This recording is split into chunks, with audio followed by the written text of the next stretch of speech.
Hello, my name is Ismi Norhaini. In this opportunity, I'm representing my team members to present our article titled Defining Social Inclusion for People with Disability in Governance. Result of the Disability Data Initiative survey in 41 countries, about 12.6% of the adult population are people with disabilities, and 27.8% of households have at least one person with disabilities. As part of society, people with disabilities have the potential to contribute to the progress of mankind. Therefore, the United Nations initiated the Convention on the Rights of Persons with Disabilities in 2006. Based on the Convention on the Rights of Persons with Disabilities, the members of the United Nations must fulfill the rights of persons with disabilities, namely social inclusion. One of the social inclusion implementation problems is the incompatibility between regulation and its implementation, which is closely related to governance. It's because of an ambiguous understanding of the term social inclusion itself. This study aims to define social inclusion for people with disabilities in governance using a scoping review based on themes related to social inclusion for people with disability in governance in the previous literature.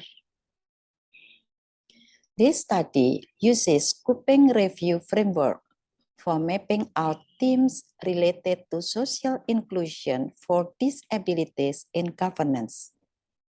The stages of scoping review are identifying research questions and relevant studies, selecting studies, presenting data, concluding, and reporting the results of the review.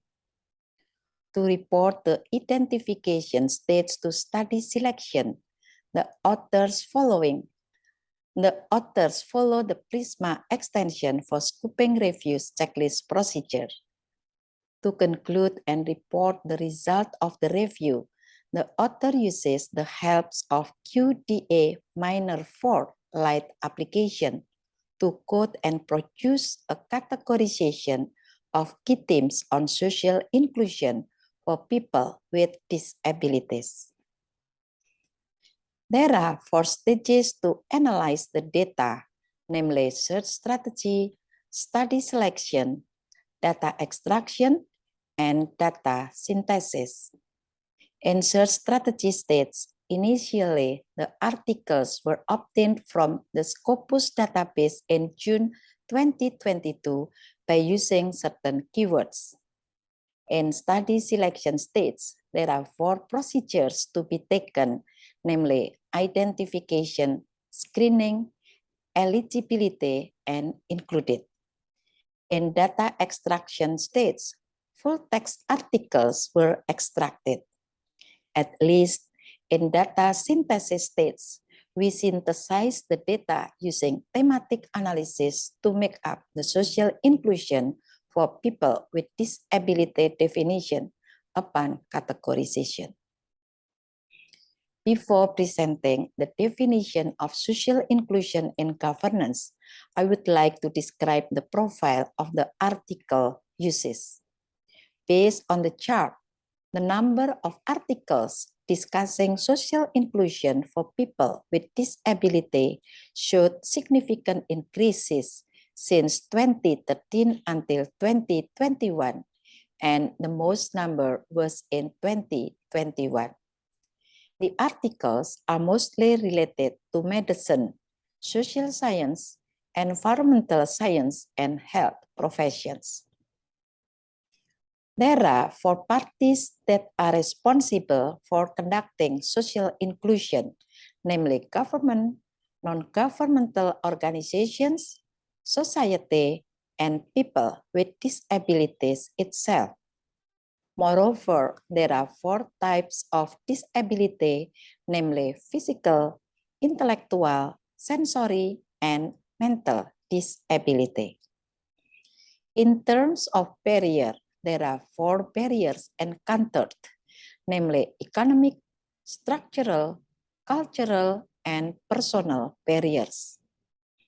People with disabilities experiences losses in the area of public service, legislation, natural resources, economy, and technology. What's more, the literature emphasizes the importance of regulations, service delivery, infrastructure, participation, and society culture, so that they have more belief in the people with disabilities' dignity, skills, and knowledge. Referring to the 5 previous categories, it can be concluded that social inclusion for people with disability is an effort made by parties, namely government, non-government, society, and people with disabilities, to optimize the potential that exists in people with disabilities, namely physical, intellectual, mental, and sensory disabilities, by eliminating obstacles, namely economic, structural, cultural, personal, in various fields, namely public services, legislation, natural resources, economy, and technology, through the preparation and implementation of regulations, service delivery, infrastructure provision, participation, and change in community culture.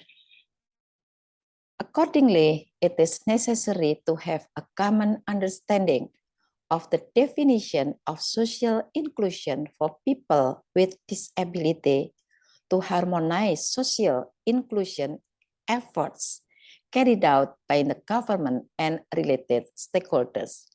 Future research is expected to provide an operational definition of social inclusion for people with disabilities. That's all my presentation. Thank you for your attention.